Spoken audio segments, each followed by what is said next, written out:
Hello guys, कैसे हैं आप सब। उम्मीद करता हूँ अच्छे होंगे और आपकी तैयारी ज़बरदस्त तरीके से चल रही होगी। मैं धर्मेंद्र एक बार फिर से स्वागत करता हूँ आपका हमारे यूट्यूब चैनल डीके एकेडमी पर।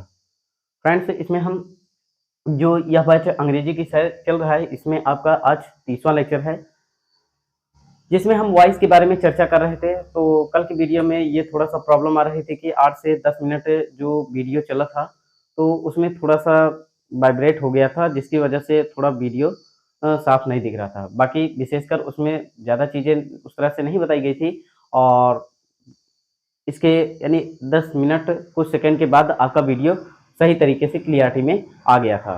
तो उसको थोड़ा सा ध्यान नहीं दिया गया, इसलिए थोड़ा ऐसा हो गया। और मैं भी नहीं देखा, नहीं तो हम उसको डालते ही ना।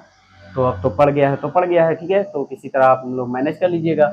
और आज हम यहाँ पे अंग्रेजी की सैर में जो 30वां था, तो जिसमें आपको हमने ये बताया था कि हम इसके यानी जो आपके एक्टिव के पैटर्न अर्थात ट्रांसलेट के भी पैटर्न और वॉइस के भी पैटर्न, पैसिव के भी पैटर्न बताते थे। लेकिन यहाँ पे मुझे लगता है थोड़ा सा दिक्कतें होंगी, क्योंकि हम यहाँ पे अब ये देखेंगे कि केवल हम पैसिव के ही पैटर्न को बाई टेंस हम करते चलेंगे, ठीक है। टेंस और सेंटेंस तो हम यहाँ पे केवल आज फिर से हम देखेंगे जो टेंस के जो भी सेंटेंस के जो भी पैटर्न्स बनेंगे, केवल वॉइस के हम उसी को देखेंगे, ठीक है। तो हमने ये बताया था कि यहाँ पे टेंस वाइज हम इसको देखेंगे कि प्रेजेंट इंडेफिनिट टेंस, है ना। प्रेजेंट इंडेफिनिट टेंस, यहाँ पे इसके लिए जो आपका वॉइस पैसिव के लिए रहेगा, है ना। क्योंकि हम यहाँ पे क्या पढ़ रहे हैं, वॉइस पढ़ रहे हैं, तो वॉइस को पर ही हम चर्चा करेंगे। तो वॉइस में हम ये देखेंगे कि प्रेजेंट इंडेफिनिट का मान लीजिए कोई सेंटेंस है, तो उसकी पैसिव वॉइस आप कैसे चेंज करेंगे। मान लीजिए वहां पे हमने जब कल बताया था कि ही रहेगा तो हिम हो जाएगा, सी है तो हर हो जाएगा, है ना, आई है तो मी हो जाएगा। ये दोनों एक दूसरे को ऐसे भी एक्सचेंज कर सकते हैं। ये ऐसे, ये मान लीजिए एक्टिव में है और यहाँ पे ये आपका पैसिव में हो जाता है, ठीक है। जो पैसिव मान लीजिए यही चीज एक्टिव वॉइस में है, तो वो पैसिव में फिर ही हो जाएगा। ये एक दूसरे को एक्सचेंज भी कर देंगे, ठीक। तो हम यहाँ पे ये देखेंगे कि अगर यदि नोट पॉइंट में लिखेंगे, नोट पॉइंट में यदि ऑब्जेक्ट के रूप में, ऑब्जेक्ट के रूप में ही सी इट नेम कोई है, ही सी इट नेम है, तो हेल्पिंग वर्ब आपका क्या होगा, हेल्पिंग वर्ब आपका हो जाएगा इज। यहाँ पे चाहे आप सिंगुलर नंबर भी लिख लीजिए, सिंगुलर या फिर सिंगुलर नंबर में जो ऑब्जेक्ट होगा, ठीक है, ये इज लगेगा। आई है तो उसके साथ है एम का प्रयोग, वी है, यू है, दे है, तो या फिर कोई प्लूरल ऑब्जेक्ट है, प्लूरल ऑब्जेक्ट है, ठीक है। सिंगुलर नंबर क्या है यहाँ पे लिख दीजिए, सिंगुलर ऑब्जेक्ट, ठीक है। तो इनका प्रयोग किया जाएगा तथा इन सभी के साथ वर्ब की थर्ड फॉर्म का प्रयोग करेंगे, ठीक है। यानी यदि ऑब्जेक्ट के रूप में आपका ही सी इट नेम या कोई सिंगुलर ऑब्जेक्ट रहेगा, तो उसके साथ हेल्पिंग वर्ब इज, आई रहेगा तो उसके साथ एम, और वी यू दे या प्लूरल ऑब्जेक्ट रहेगा तो उसके साथ आपका आर का प्रयोग करेंगे। किसका प्रयोग करेंगे, आर का। और इनके जस्ट बाद हम वर्ब की थर्ड फॉर्म, पैसिव में चाहे जिस भी यानी सेंटेंस आपका चाहे असर्टिव हो चाहे इंट्रोगेटिव, हमेशा थर्ड फॉर्म प्रयोग करेंगे वर्ब की, ठीक। तो उसके लिए हम यहाँ पे अब पैटर्न यूज करेंगे। मान लीजिए कोई सेंटेंस अफर्मेटिव का है, तो उसके लिए पैटर्न क्या यूज होगा, ठीक है। सिर्फ पैटर्न देखते हैं। यहाँ पे पैटर्न ये होगा कि सबसे पहले हम ऑब्जेक्ट लिखेंगे और उसी ऑब्जेक्ट के ही अनुसार उसके बाद हम या तो इज लगा देंगे या तो एम लगा देंगे या फिर आर लगा देंगे। देन उसके जस्ट बाद वर्ब की थर्ड फॉर्म लगा देंगे। फिर उसके बाद प्लस बाई का प्रयोग करेंगे और उसके बाद ऑब्जेक्ट ऑफ सब्जेक्ट का प्रयोग हम कर देंगे, ठीक। ये है आपका पैटर्न। ठीक, तो ये अफर्मेटिव का है। इसी तरह हम निगेटिव के लिए अगर देखेंगे तो निगेटिव के लिए अगर देखते हैं तो यहाँ पे क्या हो जाएगा आपका, यहीं पर सेम दैट होगा, बस थोड़ा सा इसी इज के जस्ट बाद, इज एम आर के जस्ट बाद हम नॉट लगा देंगे, यानी ऑब्जेक्ट हो जाएगा प्लस इज लगेगा या तो एम लगेगा या फिर आर लगेगा और उसके जस्ट बाद नॉट लगा देंगे, देन उसके बाद वर्ब की थर्ड फॉर्म का प्रयोग हो जाएगा। फिर उसके बाद बाई तो लगेगा ही और ऑब्जेक्ट ऑफ सब्जेक्ट ये तो मस्ट ही है ना, ऑब्जेक्ट ऑफ सब्जेक्ट ये भी लग जाएगा। ठीक, एक ये पैटर्न हो गया। इसके बाद इंटरोगेटिव में आते हैं। इंटरोगेटिव में आते हैं। ठीक, इंटरोगेटिव में दो टाइप्स के होंगे। एक आपका हेल्पिंग वर्ब जैसे डू या डच एक्टिव वॉइस में रहेगा, है ना, तो उसी तरह पैसिव में हम क्या कर देंगे, इसमें हम कर देंगे या तो इज कर देंगे ऑब्जेक्ट के अनुसार, या तो आई एम कर देंगे या फिर आर कर देंगे। जैसे फिर उसमें हेल्पिंग वर्ब के जस्ट बाद यानी डू या डच के बाद जस्ट सब्जेक्ट आ जाता था, तो वैसे यहाँ पे हम क्या कर देंगे, हम यहाँ पे ऑब्जेक्ट लिख देंगे। ठीक है, तो ऑब्जेक्ट बाकी सेम पैटर्न। ठीक है, यानी इज एम आर या फिर ऑब्जेक्ट फिर प्लस वर्ब की थर्ड फॉर्म, वर्ब की थर्ड फॉर्म, फिर उसके बाद बाई तो यूज होगा ही प्लस ये सारी चीजें आपकी यूज होंगी, है ना, तो यहाँ पे हो जाएगा आपका ये और लास्ट में इंट्रोगेशन मार्क। ठीक, एक ये हो गया। एक आपका आता है, एक आपका आएगा, दूसरा है आपका इसी में क्वेश्चन वर्ड से, जैसे व्हाई से कोई सेंटेंस आपका एक्टिव वॉइस है, जैसे व्हाई डू यू, है ना, इस तरह से why are, why does he, इस तरह से। तो वहां पे क्या करेंगे, उसी क्वेश्चन वर्ड को पहले लिखा जाएगा, उसी क्वेश्चन वर्ड को लिखेंगे, फिर उसके बाद उसी क्वेश्चन वर्ड के जस्ट बाद इज एम आर लगाएंगे, वो भी किसके अनुसार, ऑब्जेक्ट के अनुसार। फिर उसके बाद यहाँ पे ऑब्जेक्ट लिख देंगे और ऑब्जेक्ट लिखने के बाद हम वर्ब की थर्ड फॉर्म का प्रयोग कर देंगे। फिर उसके बाद सेंटेंस चाहे निगेटिव होगा चाहे इंट्रोगेटिव, पैसिव वॉइस हमेशा वर्ब थर्ड फॉर्म होगी। यहाँ पे हम बाई कर देंगे, फिर उसके बाद ऑब्जेक्ट ऑफ सब्जेक्ट का हम इसमें प्रयोग करके लास्ट में इंटरोगेशन मार्क्स लगा देंगे। ठीक, उम्मीद है ये भी समझ गए होंगे। एक सेंटेंस आपका होता है यहाँ पे एक एग्जाम्पल हम देख लेते हैं, उसी से हम क्लियर हो जाएंगे। ठीक है, एक सेंटेंस आप यहाँ पे लिखेंगे जो एक्टिव वॉइस में होगा और उसको हम पैसिव में बनाने की कोशिश करेंगे। जैसे हम लिख दें, जैसे हम लिख दे रहे हैं कि I eat an apple, I eat an apple. ठीक, तो ये है आपका क्या, ये एक्टिव वॉइस में है और इसको कह दिया जाए आप इसका पैसिव में बदलिए। तो सेंटेंस अगर दिया जाए, ठीक है, तो उसको आप पहले पहचानिए कि ये किस में यानी किस टेंस का है। पहले टेंस, अगर टेंस से रिलेटेड है तो टेंस को देखिए या फिर सेंटेंस ही देख लीजिए। असर्टिव का है यानी असर्टिव में अफर्मेटिव का है तो अफर्मेटिव हो गया, और उसके बाद फिर ये देखेंगे कि ये किस टेंस में है, किस टेंस में है, सब्जेक्ट प्लस वर्ब की फर्स्ट फॉर्म किस में आता है, प्रेजेंट इंडेफिनिट में। तो जब प्रेजेंट इंडेफिनिट का तो उसका रूल लगाइए, और जब उसका रूल लगाएंगे तो हमें यह बताता है कि पैसिव वॉइस में सबसे पहले हम ऑब्जेक्ट लगा देंगे, है ना। और ऑब्जेक्ट आपको बताया गया था कल ही कि ऑब्जेक्ट का पता कैसे लगाते हैं। वाक्य में क्या से प्रश्न करने पर हमें डायरेक्ट ऑब्जेक्ट का पता चलता है, हमें डायरेक्ट ऑब्जेक्ट, और वाक्य में किसे प्रश्न करने से हमें इनडायरेक्ट ऑब्जेक्ट का पता चलता है। ठीक, किसी को भी रख के देख लीजिए।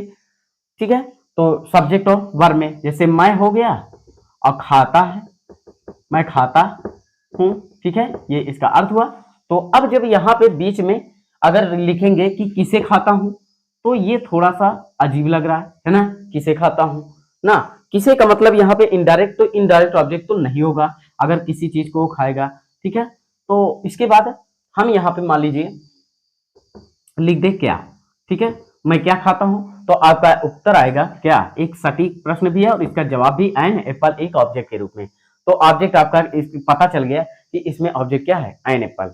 जब आप इसको चेंज करेंगे तो अफर्मेटिव का आप पैटर्न यूज कर दीजिए। सबसे पहले ऑब्जेक्ट कह रहा है तो ऑब्जेक्ट लिखेंगे आप क्या, एन एप्पल, एन एप्पल। उसके बाद ये कह रहा है कि यदि ही सी इट या नेम या कोई सिंगुलर ऑब्जेक्ट होता है, एन एप्पल का मतलब एक सेब, तो यहाँ पे सिंगुलर ऑब्जेक्ट है तो आप क्या करेंगे, उसके साथ हेल्पिंग वर्ब इज का प्रयोग, यानी यहाँ पे हो जाएगा क्या, इज, यानी एन एप्पल इज। अब उसके बाद कह रहा है वर्ब की थर्ड फॉर्म, वर्ब क्या है ईट, इसका थर्ड फॉर्म क्या होगा, ईटन। फिर उसके बाद आपको कह रहा है बाई का प्रयोग करिए। जब बाई का प्रयोग कर देंगे उसके बाद कह रहा है ऑब्जेक्ट लिखिए किसका, सब्जेक्ट का, यानी सब्जेक्ट क्या है आपका आई, और इसका ऑब्जेक्ट क्या हो जाएगा, मी हो जाएगा। क्या हो जाएगा, मी हो जाएगा। तो यहाँ पे हम मी कर देंगे, फुल स्टॉप, बस हो गया, इसकी पैसिव खत्म। An apple is eaten by me. ठीक, उम्मीद है ये समझ गए होंगे। मान लीजिए यही सेंटेंस हमारा निगेटिव में होता। अब यहाँ पे मान लीजिए ये सेंटेंस आपका किस में होता, निगेटिव में होता। जैसे I do not eat an apple. ठीक, I do not eat an apple, full stop. तो जब आप अब इसकी पैसिव बदलते, ये पैसिव, जब आप इसकी पैसिव बदलते तो आप क्या करते, अब निगेटिव चूंकि दिख रहा है, जैसे सब्जेक्ट के बाद नॉट लगा है, उसी तरह हम जब पैसिव में बदलेंगे तो वहां पे ऑब्जेक्ट के बाद नॉट लगा देंगे। अर्थात पैसिव का निगेटिव का पैटर्न क्या कहता है, सबसे पहले ऑब्जेक्ट लिखिए, और ऑब्जेक्ट हमारा क्या है, एन एप्पल। उसके बाद फिर क्या कह रहा है, या तो इज लगाइए, या तो एम, या तो आर, है ना, क्योंकि ऑब्जेक्ट के अनुसार लगेगा तो यहाँ पे इज लग जाएगा। फिर उसके बाद जस्ट क्या कह रहा है, नॉट लगा दीजिए, नॉट लगे। उसके बाद वर्ब की थर्ड फॉर्म यानी ईट का थर्ड फॉर्म ईटेन। फिर उसके बाद कह रहा है बाई का प्रयोग करिए। फिर उसके बाद लिखिए क्या, उसका ऑब्जेक्ट लिखिए किसका, सब्जेक्ट का। तो सब्जेक्ट का ऑब्जेक्ट क्या हो जाएगा, मी हो जाएगा, यानी आई का मी हो गया। उम्मीद है ये समझ गए होंगे। नेक्स्ट सेंटेंस है, मान लीजिए आपका यही सेंटेंस आपका इंटरोगेटिव में, वो भी हेल्पिंग वर्ब से शुरू है। जैसे do I eat an Apple, है ना, एन एप्पल, और लास्ट में इंटरोगेशन मार्क है। Do I eat an Apple. तो अब आप इसकी जब पैसिव बनाएंगे तो यहाँ पे उसी के पैटर्न को यूज करिए। सेंटेंस किस में है, इंटरोगेटिव में है। किस टेंस का है, प्रेजेंट इंडेफिनिट का है, तो उसी के पैटर्न को हम यूज करेंगे। जिसमें हेल्पिंग वर्ब से शुरू है सेंटेंस, तो ये वाला पैटर्न को यूज करेंगे। अगर क्वेश्चन वर्ड से शुरू होता तो हम ये वाला पैटर्न यूज करते। जैसे यहाँ पे मान लीजिए अब क्या कह रहा है, जैसे यहाँ पे देखिए एक्टिव वॉइस में है ना, सब्जेक्ट से पहले हेल्पिंग वर्ब है। उसी तरह जब पैसिव बदलेंगे तो उसमें ऑब्जेक्ट से पहले हम हेल्पिंग वर्ब रख देंगे। ठीक है, तो यहाँ पे ऑब्जेक्ट आपका क्या है, एन एप्पल। तो इसका मतलब एन एप्पल मतलब एक से, अर्थात क्या लिख देंगे, सबसे पहले या तो इज, या तो एम, या तो फिर आर, इसी ऑब्जेक्ट के अनुसार। यहाँ पे क्या हो जाएगा, इज, फिर उसके बाद एन, फिर उसके बाद ऑब्जेक्ट यानी एन एप्पल। फिर उसके बाद अब यहाँ पे क्या कर देंगे हम, वर्ब की थर्ड फॉर्म ईटेन, ईटेन। ठीक है, ईटेन हो गया। अब इसके बाद हम क्या प्रयोग करेंगे, इसके बाद कह रहा है बाई का प्रयोग करिए। फिर उसके बाद ऑब्जेक्ट लिखिए किसका, सब्जेक्ट का, और सब्जेक्ट क्या है हमारा आई, तो इसका ऑब्जेक्ट क्या हो जाएगा, मी, और लास्ट में इंट्रोगेशन। ठीक, तो उम्मीद है ये भी समझ गए होंगे। यानी जिस सेंटेंस में रहेगा उसकी पैसिव उसी सेंटेंस और टेंस में हम बदलेंगे। ठीक, एक मान लीजिए ये जो इस टाइप के होंगे, तो यहाँ पे हम एक एक्टिव वॉइस ये लिख दे रहे हैं, उसी का हम मान लीजिए एक्टिव वॉइस लिख रहे हैं कि why do I eat an apple. ठीक है, why do I eat an Apple. तो अब जब आप इसकी पैसिव बदलेंगे, इसकी जब पैसिव बदलेंगे, चूंकि डू या डज लगा है, इसका मतलब प्रेजेंट इंडेफिनिट का है, इंटरोगेटिव का है। पैटर्न यूज करिए, इंटरोगेटिव क्वेश्चन वर्ड पहले कह रहा है ना। जैसे यहाँ पे देखिए क्वेश्चन वर्ड से शुरू होना है, तो पैसिव भी क्वेश्चन वर्ड से ही शुरू करिए। अर्थात तो व्हाई है तो व्हाई तो बदलेगा नहीं, व्हाई हो गया। अब जैसे यहाँ पे सब्जेक्ट के पहले डू या डज लगा है, वैसी तरह पैसिव में भी ऑब्जेक्ट से पहले हम डू या इज एम आर लगा देंगे। ऑब्जेक्ट आपका क्या है, एन एप्पल, तो इसका मतलब यहाँ पे सिंगुलर है तो इज हो जाएगा, व्हाई इज। फिर उसके बाद कह रहा है ऑब्जेक्ट लिखिए, तो एन एप्पल।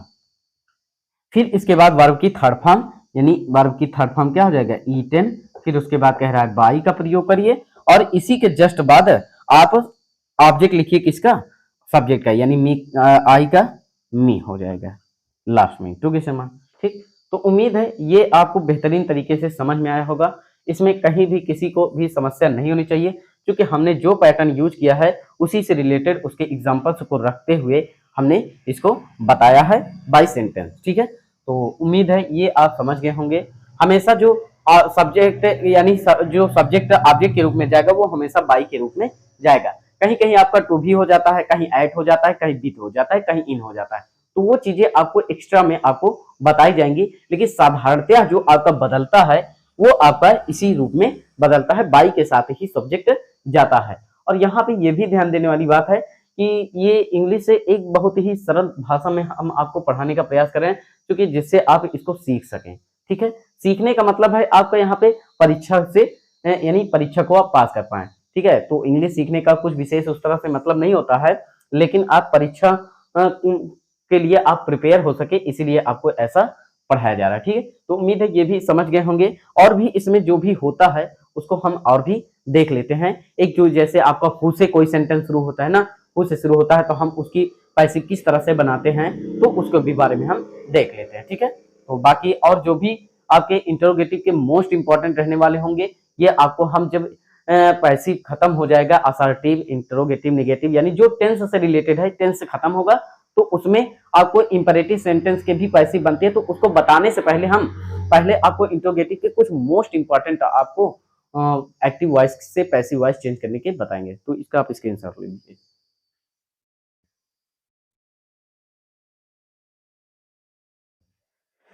चलिए, उम्मीद है इसका आप स्क्रीनशॉट ले लिए होंगे। और अब हम इसको इरेज कर दें। ठीक है, यहाँ पे इसको हम इरेज कर दे रहे हैं, और इसको इरेज करके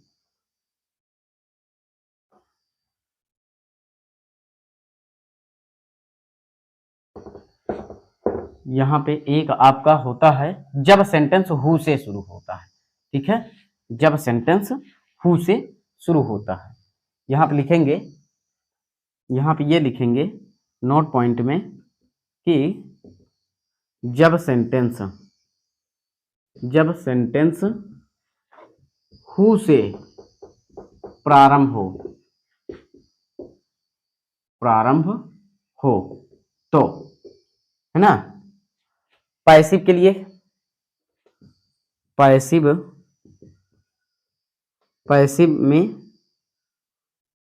में हु के स्थान पर बाई हुम, ठीक, बाई हुम का प्रयोग करेंगे। यानी पैसिव में हु के स्थान पर किसका प्रयोग कर देंगे हम, बाई हुम का प्रयोग करेंगे। चलिए, तो इसको हम ये देखते हैं कि पैसिव में जब हु से शुरू होगा एक्टिव सेंटेंस है, तो उसको पैसिव में हम बाई हुम कर देते हैं। जैसे एक एग्जांपल लिखेंगे या फिर इसी का पैटर्न लिख दीजिए। पहले पैटर्न ये लिखेंगे कि सबसे पहले हम बाई हुम लिखेंगे, बाई हुम, फिर ऑब्जेक्ट के अनुसार इज, एम, आर, चूंकि हम टेंस पढ़ रहे हैं प्रेजेंट टेंस में, इसीलिए इस हेल्पिंग वर्ब को लिखेंगे। कोई दूसरा टेंस होगा तो इसी के स्थान पे बदल जाएगा। ठीक, ये हो गया। इसके बाद प्लस ऑब्जेक्ट लिखा जाएगा, और इसके जस्ट बाद प्लस वर्ब की थर्ड फॉर्म। ठीक, और लास्ट में इंट्रोगेशन मार्क। यही होगा इसका पैटर्न। एक एग्जाम्पल देखते हैं जिससे हम क्लियर हो जाएंगे एक्टिव वॉइस में। जैसे एक सेंटेंस है, मान लीजिए दे दिया जाए, कह दिया जाए कि who brings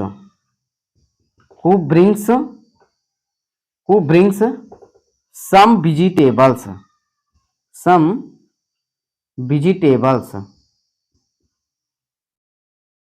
who brings some vegetables, last में इंट्रोगेशन। ठीक, तो इसके लिए अब आप इसकी पैसिव क्या करेंगे, इसकी पैसिव ये हो जाएगी। सबसे पहले किसका प्रयोग करेंगे, बाई का, है ना, बाई लिखेंगे, बाई हो गया, होम लिखेंगे, बाई होम, चूंकि हु के स्थान पर बाई होम। इसके बाद अब आपको कह रहा है या तो इज लगाइए, या तो एम, या तो आर, किसके अनुसार, ऑब्जेक्ट के अनुसार। और ऑब्जेक्ट आपका क्या है इसमें, सम वेजिटेबल्स ना, तो यहाँ पे प्लूरल है तो यहाँ पे क्या लग जाएगा, आर लग जाएगा। By whom are some vegetables, some vegetables, इसके बाद some vegetables, by whom are some vegetables, उसके बाद वर्ब की थर्ड फॉर्म ब्राट। ठीक, वर्ब की थर्ड फॉर्म, लास्ट में इंट्रोगेशन मार्क। ठीक, उम्मीद है ये समझ गए होंगे। चलिए, उम्मीद है इसको आप समझ गए होंगे यहाँ पे जो भी आपका बताया गया है। अब हम कुछ और भी सेंटेंस को, एक दो सेंटेंस को लेंगे जो आपका डाउट रहेगा वो क्लियर हो जाएगा। ठीक है, इसमें तो इसको हम इरेज कर दे रहे हैं यहाँ पे। अब हम इसको इरेज करके एक दो सेंटेंस लेंगे जो आपका यहाँ पे एग्जाम्पल से जो डाउट होगा आपका क्लियर हो जाएगा। ठीक, तो वाइस में हम पढ़ रहे थे प्रेजेंट इंडेफिनिट, है ना। हम सेंटेंस लिखेंगे और उसकी अलग अलग से हम वॉइस बनाएंगे। एक एक्टिव वॉइस है सेंटेंस में, he writes a letter, he writes a letter. ठीक है, तो इसकी पैसिव क्या होगी, है ना। तो सबसे पहले हम ऑब्जेक्ट लिखेंगे और ऑब्जेक्ट हमारा क्या है, अ लेटर, यानी ए लेटर। और ए लेटर का मतलब सिंगुलर, तो इज हो जाएगा। फिर वर्ब की थर्ड फॉर्म यानी रिटन हो जाएगा, ए लेटर इज रिटन। उसके बाद बाई लगाइए, उसके बाद ऑब्जेक्ट लिखिए, किसका, सब्जेक्ट का। और सब्जेक्ट आपका क्या है, ही, तो इसका ऑब्जेक्ट क्या हो जाएगा, हिम हो जाएगा। ठीक, नेक्स्ट हमारा है active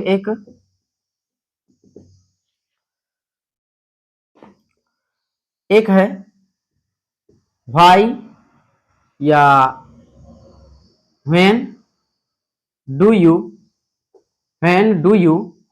beat him, when do you beat him, last में इंटरोगेशन। अब क्या करेंगे, ये क्वेश्चन वर्ड से शुरू है तो इसकी पैसिव भी हम क्वेश्चन वर्ड से ही शुरू करेंगे, है ना। तो सबसे पहले क्या लिखेंगे, व्हेन, और व्हेन लिख दिए तो फिर उसके बाद ऑब्जेक्ट लिखा जाएगा। और ऑब्जेक्ट आपका क्या है इसमें, हिम, है ना। तो हिम लिखेंगे, लेकिन व्हेन के जस्ट बाद जैसे यहाँ पे सब्जेक्ट के पहले हेल्पिंग वर्ब लगा है, वैसे जब हम पैसिव में बदलेंगे तो ऑब्जेक्ट से पहले हेल्पिंग वर्ब, और ऑब्जेक्ट आपका क्या है, हिम। तो इसको जब चेंज करेंगे तो हिम किस में बदल जाएगा, ही में बदल जाएगा। और ही के साथ हमेशा हम क्या लगाते हैं, इज। तो व्हेन इज ही, और वर्ब की थर्ड फॉर्म क्या हो जाएगा, बीटेन, बीटेन। और उसके बाद क्या होगा, बाई, और इसका ऑब्जेक्ट क्या होगा, यू का, यू ही होता है, लास्ट में इंट्रोगेशन। ठीक, तो when is he beaten by you. ठीक, अब इसके बाद कोई और एग्जांपल, जैसे एक्टिव में मान लीजिए एक सेंटेंस आपका दे दिया जाए कि who teaches you English, who teaches you, क्या यहाँ पे अस कर दीजिए, हु टीचेज अस इंग्लिश, है ना। ये हो गया। तो आप इसको पैसिव बनाइए। जब इसकी आप पैसिव बनाएंगे तो हमने ये बताया था कि क्या करेंगे, इस हु के स्थान पे बाई होम का प्रयोग कर दीजिए, फिर उसके बाद हेल्पिंग वर्ब लिख दीजिए ऑब्जेक्ट के अनुसार, फिर उसके बाद ऑब्जेक्ट लिख दीजिए, उसके बाद वर्ब की थर्ड फॉर्म का प्रयोग कर दीजिए। ठीक, तो हम क्या करेंगे, सबसे पहले हम बाई होम लिखेंगे, बाई होम, है ना, बाई होम। इसमें दो ऑब्जेक्ट साथ साथ है, एक अस है, दूसरा इंग्लिश है। तो कभी भी किसी भी सेंटेंस में अगर दो ऑब्जेक्ट है तो आप उसको हमेशा पहले डायरेक्ट ऑब्जेक्ट से बनाने का प्रयास करिए। तो डायरेक्ट ऑब्जेक्ट क्या है यहाँ पे, इंग्लिश। तो इंग्लिश क्या है, एक सब्जेक्ट है जो सिंगुलर होता है। तो बाई होम इज, फिर उसके बाद ऑब्जेक्ट लिखा जाता है इंग्लिश, फिर उसके बाद वर्ब की थर्ड फॉर्म। तो टीच का थर्ड फॉर्म टी टाट होगा, TAUGHT, टाट। फिर उसके बाद क्या, टाट टू अस, टाट टू अस, और उसके बाद लास्ट में इंट्रोगेशन मार्क। ठीक, एक ये पैसिव बन सकती है, आपका इससे भी पैसिव बन सकता है, अस से भी। तो यानी मेथड वही होगा, बस यहाँ पे जो इंग्लिश के हैं वहीं पर अस कर देंगे। यहाँ पे क्या हो जाएगा, बाई होम, और उसके बाद अब यहाँ पे जब अस करेंगे, ऑब्जेक्ट अस मानेंगे, तो ये क्या होगा, बी हो जाएगा, और बी का मतलब यहाँ पे फिर आर लगेगा। तो बाई होम आर, उसके बाद वी, और वर्ब की थर्ड फॉर्म टाट, TAUGHT, टाट, और उसके बाद इंग्लिश, इंग्लिश। ध्यान रहे, कभी भी अगर पैसिव में किसी ऑब्जेक्ट की दो ऑब्जेक्ट है और जब आप उसको डायरेक्ट ऑब्जेक्ट से बना रहे हैं पैसिव, तो आप क्या करिएगा, उस वर्ब के जस्ट बाद फिर जो नेक्स्ट आपका इनडायरेक्ट ऑब्जेक्ट होगा, इनडायरेक्ट ऑब्जेक्ट की बात करें, इनडायरेक्ट ऑब्जेक्ट जो होगा उसको टू से आप जोड़कर उस ऑब्जेक्ट को लिखेंगे। इसीलिए यहाँ पे टू लगाया गया, यहाँ पे नहीं लगाया गया। ठीक, इनडायरेक्ट ऑब्जेक्ट की बात करें तो by whom R be taught English. तो इस तरह से हम इसको प्रेजेंट इंडेफिनिट के टेंस को देखें कि कैसे इस तरह से बदलता है। ठीक है, एक टेंस आपको बताया जाएगा, यानी प्रेजेंट इंडेफिनिट हम आपको पूरा बताएंगे। फिर प्रेजेंट यानी प्रेजेंट इंडेफिनिट का मतलब है प्रेजेंट टेंस में present indefinite, present continuous, present perfect, इन तीनों को बताने के बाद पास्ट के जो भी होंगे वो खुद आप कर सकते हैं, क्योंकि मेथड वही होंगे, सब कुछ तरीका वही होगा, सिर्फ आपके हेल्पिंग वर्ब आपकी चेंज हो जाएगी बस, और उसमें कुछ नहीं होगा।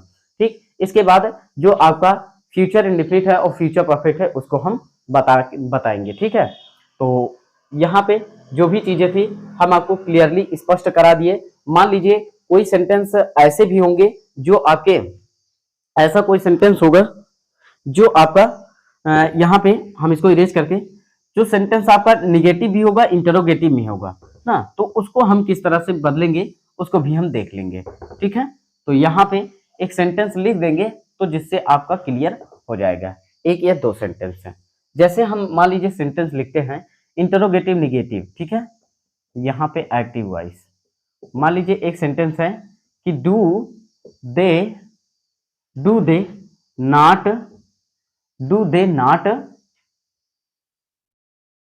Give me her pen. ठीक है, do they not give me her pen, यानी क्या हुए मुझे उसकी पेन नहीं देते हैं, है ना। तो यहां पे अब आप जब इसकी पैसिव बनाएंगे तो सेम पैटर्न होगा, जैसे ये एक्टिव में लिखा है उसी तरह उसको पैसिव में आप लिख दीजिए। जैसे यहाँ पे देखिए हमारे कहने का मतलब सिर्फ ऑब्जेक्ट की छेड़खानी करिए बाकी और कुछ भी मत करिए। जैसे यहाँ पे सब्जेक्ट है ना, तो सब्जेक्ट से पहले हेल्पिंग वर्ब है ना, तो इसका मतलब अब ऑब्जेक्ट से पहले हेल्पिंग वर्ब लिखेंगे।